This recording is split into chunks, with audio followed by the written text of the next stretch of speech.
tem que pensar primeiro nos indígenas que aqui habitavam, que tinham uma visão de arte que estava muito ligada à vida do cotidiano. E houve um momento em que veio um sistema educacional para cá, que foi na época da Missão Francesa. Então, o que veio para cá era uma visão bastante neoclássica e com a cópia como o elemento. É uma coisa que está muito presente na nossa cultura, essa visão que eu chamo de um olhar de Missão Francesa. A grande mudança vai se fazer nos anos 20, anos 30. O João Dewey vai trazer a ideia da arte enquanto experiência, isso ele faz numa palestra, num grupo de palestras que é o livro dele, Arte e a Experiência. Essa ideia da experiência é muito cara para a arte e educação e vai fazer uma mudança muito grande em relação ao pensamento para, de certa maneira, mudar a ideia tão forte de um produto, né? E se trabalha muito mais nesta época aí que vai dos 30, 50, 60, 70, a ideia da expressão, a ideia da liberdade, a ideia da criação. Isso fica forte, só que ela é mal entendida como livre expressão, que é deixar fazer, né? Então você pede para o aluno fazer o que ele quer. Ele diz que não sabe, diz, mas faça do seu jeito. E você não dá suporte para ele superar a dificuldade ou o desejo que ele tem de desenhar, ou de pintar, ou de fazer uma cena, ou de dançar. Um outro movimento surge na década de 80, 90. A Anna May, então, traz uma outra reflexão para nós, trazendo esse tripé entre o fazer, o apreciar e a própria história da arte, que depois ela trabalha com a ideia de contextualização.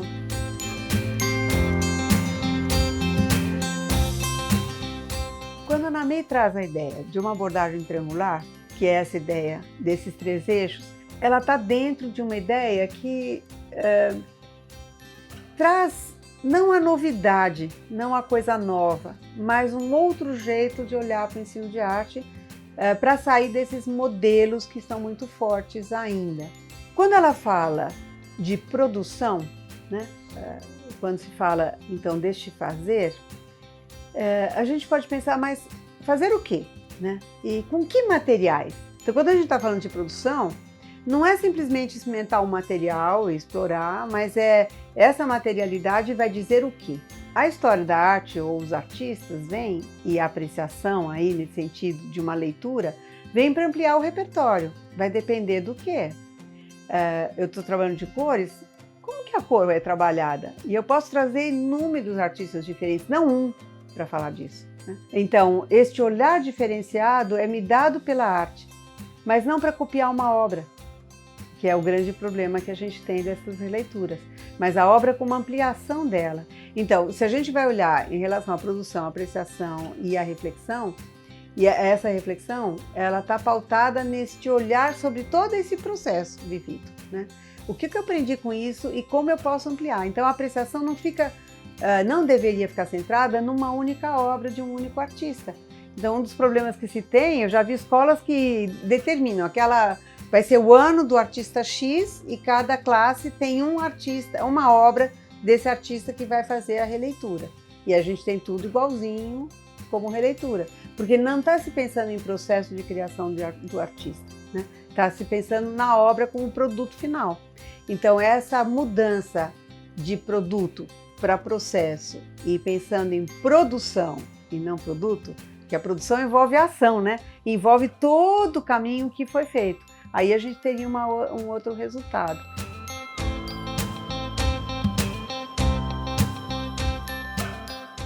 Um projeto é que dá conta disso. São ações que vão se encaixando, se modelando, se ampliando a partir de ideias que são iniciais e que às vezes levam para caminhos bem diversos. Então ela envolve um processo todo.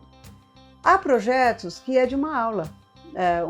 Você, num workshop, você tem 3 horas de trabalho, ele é um projeto de 3 horas. Ele começa com alguma avaliação inicial, depois ela vai se desenrolando em atividades no sentido de ações que a gente pensou a respeito, mas elas vão ser realizadas na medida que o grupo me deixa perceber por onde é melhor caminhar, ou o próprio grupo trabalha com ideias ou pensa outras ideias e ela sistematiza nessa organização de o que aprendemos com isso, né? Por isso a ideia de um portfólio é fundamental, porque é no portfólio que as histórias ficam contadas, um portfólio feito por todas as crianças, ou pelo professor, ou por cada criança. E eu acho que quando a gente olha para a memória do que a gente fez e pode retirar elementos, é aí que a gente se torna consciente daquilo que foi produzido e, ao mesmo tempo, outros desafios que a gente poderia estar pensando que não puderam acontecer.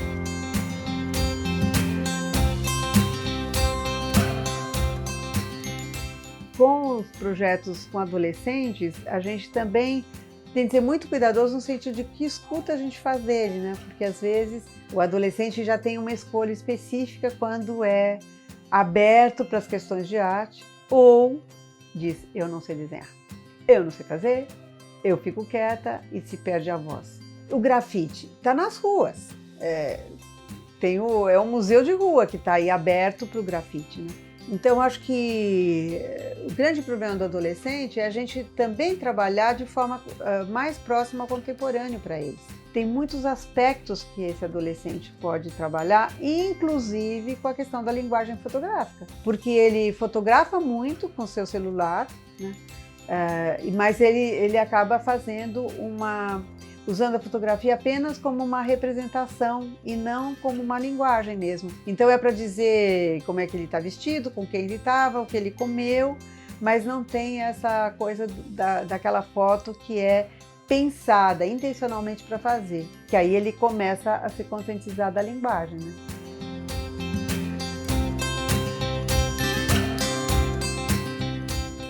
Eu digo que são palavras proibidas em arte. Certo e errado, bonito e feio, e é ou não é. As coisas podem ser, né? Gosto de um desenho do Kandinsky que tem 6 dedos, né? A gente não olha que tem 6 dedos, porque combina tanto com aquela figura ali que é ótimo que tenha, porque ele fez um movimento e saiu com 6 dedos. Então não há certo e errado. Há aquilo que é adequado, que é significante, que fala de você, que fala do seu tempo, ou aquilo que é pro forma, só para dizer que eu sei desenhar bem, que eu sei copiar bem.